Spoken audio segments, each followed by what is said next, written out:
Buenas tardes, les vamos a presentar el caso clínico de Karl Cutis. Mi grupo está conformado por Soneri Arias y mi persona Marlene Burbano.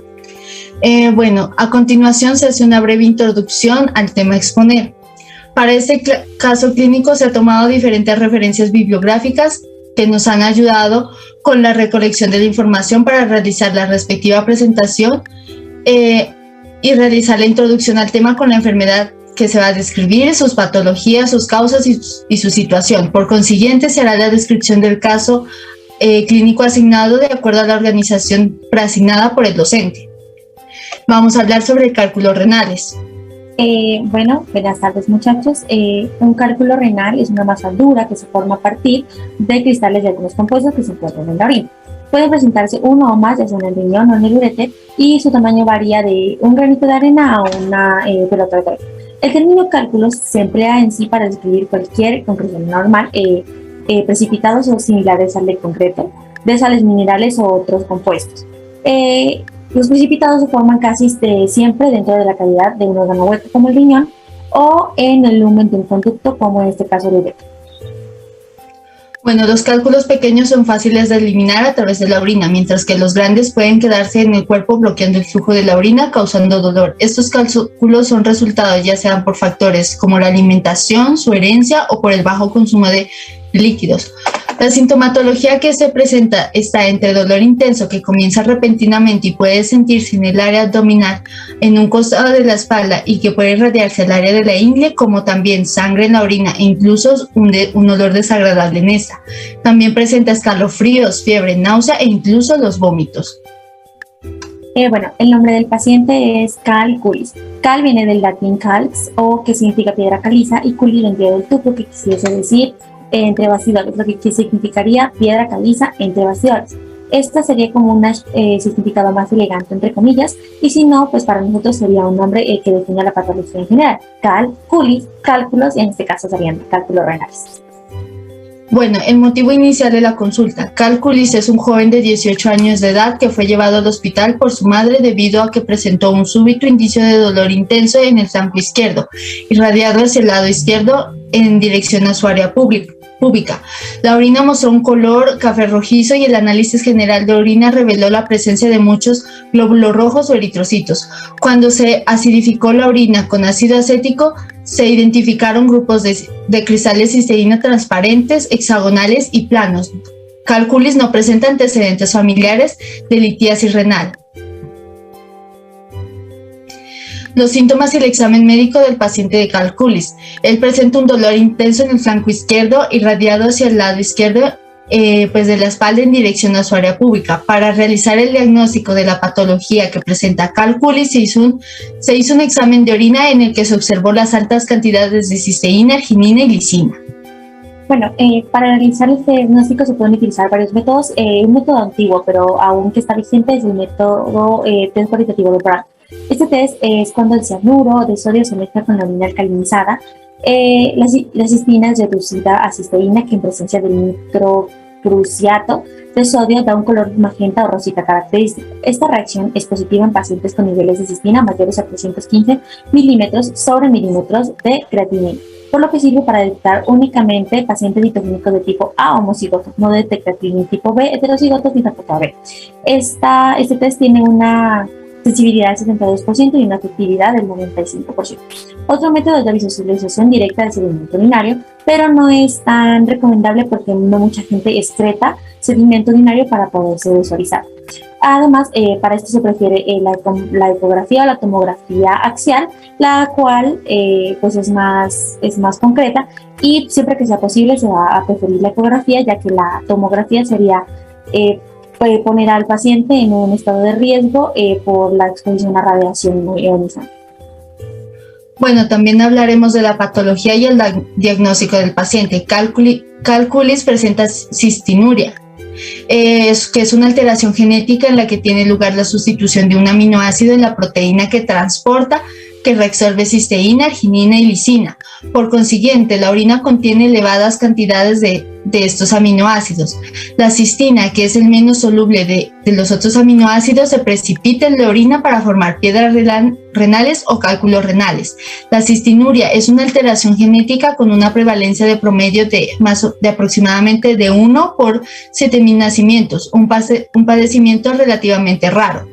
Es un defecto genéticamente determinado con un modo complejo de herencia recesivo como consecuencia de mutaciones alélicas en el transporte de cisteína y de los aminoácidos básicos como son la lisina, arginina y ornitina a través de las membranas con borde de cepillo de las células en el intestino delgado y en los túbulos renales.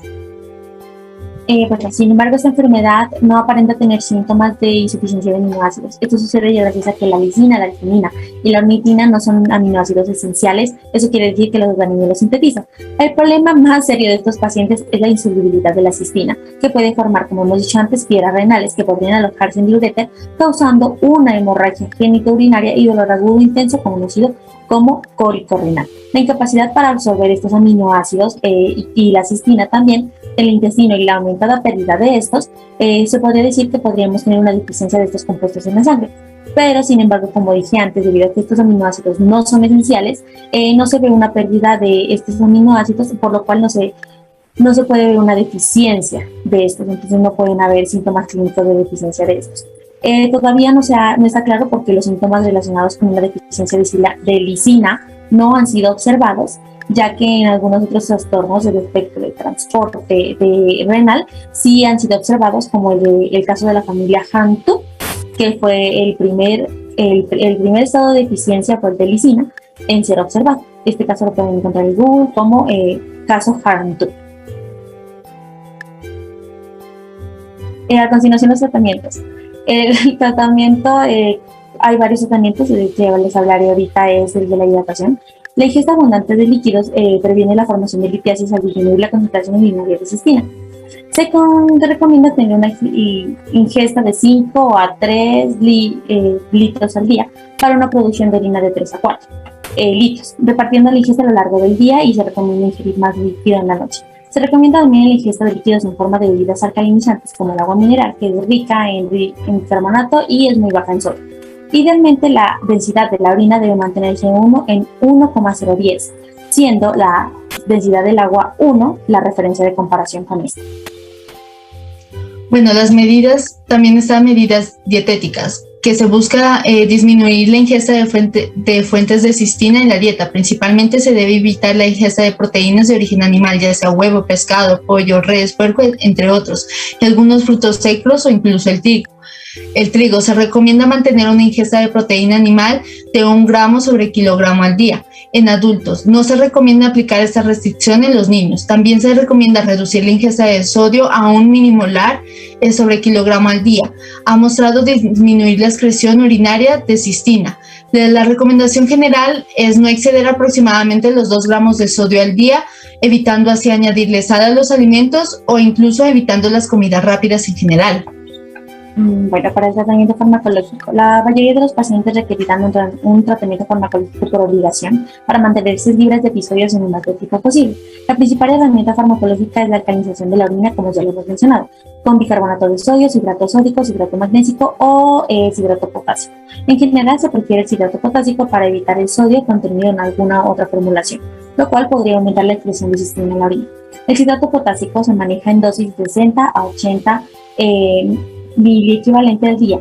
Cada pastilla contiene 10 miliequivalentes, repartidos en tomas de 8 horas, por ejemplo, 2 comprimidos cada 8 horas, con una dosis máxima sugerida de 100 miliequivalentes al día. La dosis debe ajustarse intentando mantener un pH urinario de 7 y 7,5, siendo el pH urinario normal 5,5 a 6,5. Cabe señalar que un pH urinario por encima de 7,5 existe riesgo de formación de cálculos de fosfato calcio. Los principales efectos adversos del citrato potásico son dolor estomacal, diarrea y náuseas. Existe un teórico riesgo de producir niveles elevados de potasio, por lo que se recomienda monitorar el potasio sanguíneo varias veces. También está la acetazolamina. La acetazolamina aumenta la excreción de bicarbonato urinario, pero se utiliza poco debido a que es es pobremente tolerante. La dosis habitual es de 500 miligramos por la noche. También está tioles. Los tioles se utilizan como una segunda línea cuando la ingesta hídrica, las modificaciones dietéticas y la alcalinización de la orina no han sido efectivas en mantener al paciente libre de recaídas. El tiol más utilizado es la penicilamida. Y este se utiliza en dosis habitualmente de 250 miligramos cada 24 horas inicialmente. Se utiliza un comprimido de 250 miligramos, aumentándolo gradualmente para alcanzar los 500 miligramos y de ahí a 200 miligramos al día, divididos entre 3 a 4 dosis.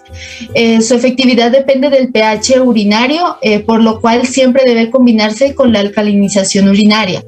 El tratamiento a largo plazo puede llevar deficiencia de la vitamina B, por lo cual la penicilamina debe suplementarse con la vitamina C en 50 miligramos al día. El uso de captopril en la cistinuria ha demostrado resultados contradictorios, por lo que se deja como una opción terapéutica exclusiva para pacientes que no toleran otros tratamientos. La excreción de captopril en la orina es baja, por lo que se requieren dosis relativamente altas para ver su efecto en la cistinuria.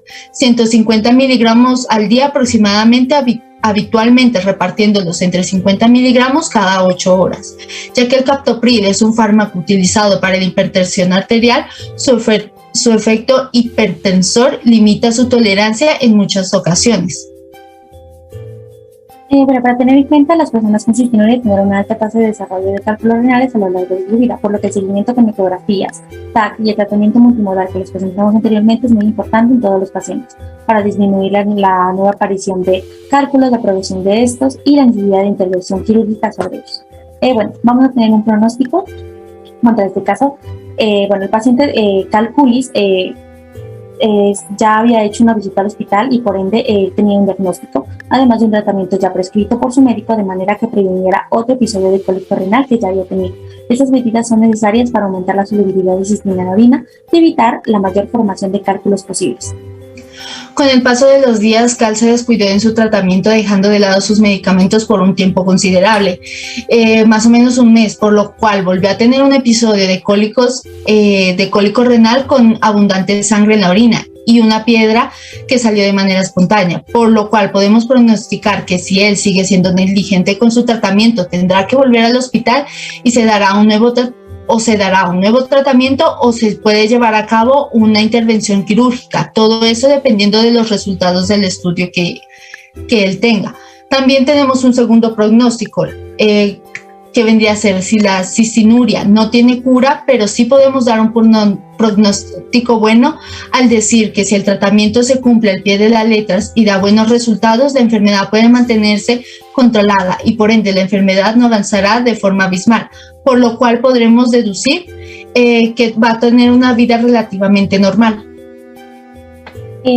Para el final la conclusión y cómo sé por qué se desarrolló esto. Los cálculos de cistina en realidad son muy difíciles de eliminar por el hidrólisis, a diferencia del resto de cálculos.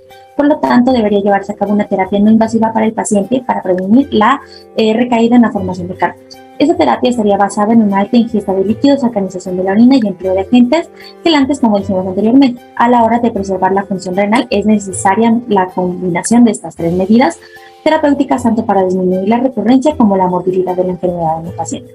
En sí, podríamos decir que la cistinuria es un caso de hereditaria debido a un gen defectuoso en el que afecta la absorción de varios aminoácidos, complicando bastante la vida del paciente sin ninguna cura hasta ahora. Bueno, muchas gracias, muchachos. A continuación la biografía y las gracias por su atención.